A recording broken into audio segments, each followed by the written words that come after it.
Ada sebagian pihak yang entah karena ketidakpahamannya terhadap syariat atau justru karena sifat kemunafikan yang ada di dalam hatinya, itu mengatakan bahwa jihad yang ada di Palestina itu tidak syar'i karena tidak memenuhi syarat ketentuannya, seperti adanya perintah dari imam, kemudian adanya kekuatan dan seabrek syarat-syarat yang lainnya. Benar bahwa jihad dalam Islam itu memiliki sekian banyak aturan yang sangat ketat yang menunjukkan bahwa jihad atau peperangan di dalam Islam itu tidak boleh dilakukan dengan sembarangan. Namun kelihatannya teman-teman ini mereka tidak memahami fikih secara baik. Mereka terkadang mengenal suatu hukum itu dari satu sisi, tapi kemudian tidak melihat dari sisi yang lebih luas. Bahkan meskipun itu terkadang pandangan yang lebih kuat dan merupakan pendapat dari mayoritas ulama. Jihad itu terbagi menjadi dua. Jihad tolab, yaitu jihad ofensif, dan jihad difa', yaitu jihad defensif. Untuk jihad ofensif, itu memang dibutuhkan syarat yang ketat. Di antaranya adalah perintah dari imam. Kemudian yang kedua adalah jihad difa'. Jihad difa' ini adalah jihad mempertahankan diri, yaitu ketika negeri kaum muslimin diserang oleh musuh, maka wajib bagi kaum muslimin untuk melakukan jihad. Memang secara umum, hukum daripada jihad itu hanya fardu kifayah.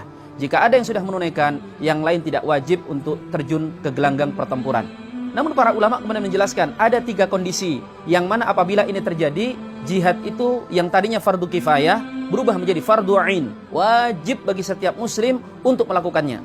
Kondisi pertama yaitu ketika perang sedang berkecamuk. Maka ketika peperangan sedang terjadi, itu hukumnya fardu ain. Tidak boleh seseorang merubah hukumnya menjadi fardu kifayah yang membuat dia kemudian mundur dari peperangan. Yang kedua adalah ketika imam sudah memerintahkan. Maka ketika ada seruan jihad dari seorang pemimpin muslim, wajib hukumnya bagi mereka yang sudah memenuhi syarat untuk memenuhi panggilan tersebut. Dan yang ketiga, ketika musuh sudah masuk ke wilayah kaum muslimin, maka wajib atas setiap penduduknya untuk melakukan perlawanan. Tidak perlu lagi menunggu perintah dari imam, karena bisa jadi imamnya sudah terbunuh, atau bisa jadi pemimpin yang sudah ada itu adalah pemimpin boneka yang sengaja dibentuk oleh penjajah untuk melegitimasi penjajahan mereka. Di antara dalil yang digunakan oleh para ulama adalah firman Allah Subhanahu wa taala, "Ya ayyuhalladzina amanu qatilul ladzina yalunakum minal kuffar wal yajidu fikum ghildah." Lihat, ayat ini bahkan memerintahkan agar kaum muslimin berlaku keras terhadap penjajah-penjajah, bukan berlaku lembut apalagi bekerja sama dengan mereka.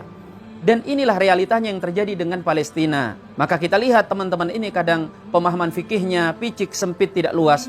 Dan parahnya terkadang ditambah tidak pandainya mereka dalam melihat realita yang ada. Tidak perlu kita jadi mufti-mufti karbitan. Jika kita ingin mengetahui bagaimana sebenarnya jihad di Palestina, lihatlah bagaimana fatwa-fatwa para ulama. Al-Azhar sudah berfatwa bahwa kaum muslimin Palestina wajib untuk berjuang membela negerinya, memerdekakan Palestina. Kemudian Darul Ifta Misriyah, kemudian Darul Ifta Lebanon dan Yordan. Kemudian antum yang hanya ingin misalnya mendengarkan fatwa dari ulama Saudi, baik saya bacakan fatwa daripada Syekh bin Baz rahimahullahu taala. Beliau berkata, "Fal wajibu 'alaihimud difa'u 'an dinihim wa anfusihim wa ahlihim wa auladihim wa ikhraju aduwwihim min ardihim bikulli mastata'u min quwwah." Wajib bagi seluruh kaum muslimin Palestina untuk melakukan pembelaan terhadap agamanya, dirinya, keluarganya, anak-anaknya, dan mengeluarkan musuh dari negeri mereka dengan segala bentuk kekuatan yang mungkin untuk mereka lakukan. Antum yang hanya mau mendengar dari ulama-ulama Nahdiyin misalnya, silahkan buka bahwa di tanggal 22 Oktober 1945 PBNU melakukan sidang pleno yang kemudian memberikan resolusi kepada pemerintah yang isinya untuk mengobarkan semangat jihad. Dan inilah yang kemudian kita peringati sebagai Hari Santri. Di antara isi daripada resolusi dari sidang pleno yang dipimpin oleh Kiai Abdul Wahab Hasbullah tersebut adalah berperang dan membela negeri dari penjajah hukumnya adalah fardu ain. Wajib bagi laki-laki maupun perempuan, orang dewasa maupun anak-anak, yang bersenjata maupun tidak bersenjata, mereka yang berada dalam radius 94 km. Kewajiban baru gugur atau menjadi fardu kifayah bagi mereka yang berada di luar lingkaran 94 km. Dan lihat fatwa-fatwa para ulama yang lainnya, termasuk fatwa daripada Ikatan Ulama-Ulama Palestina. Bagaimana fatwa mereka? Logikanya, kaum muslimin yang berada di negeri mereka, mereka lebih memahami realita. Fatwa mereka lebih bersesuaian dengan keadaan. Maka kalau ulama-ulama di Palestina saja sudah menurunkan fatwa wajibnya untuk bela negara, wajibnya untuk mengusir penjajah dengan melakukan perlawanan, lalu antum siapa dengan lugunya kemudian menggembosin perjuangan kaum muslimin yang ada di Palestina?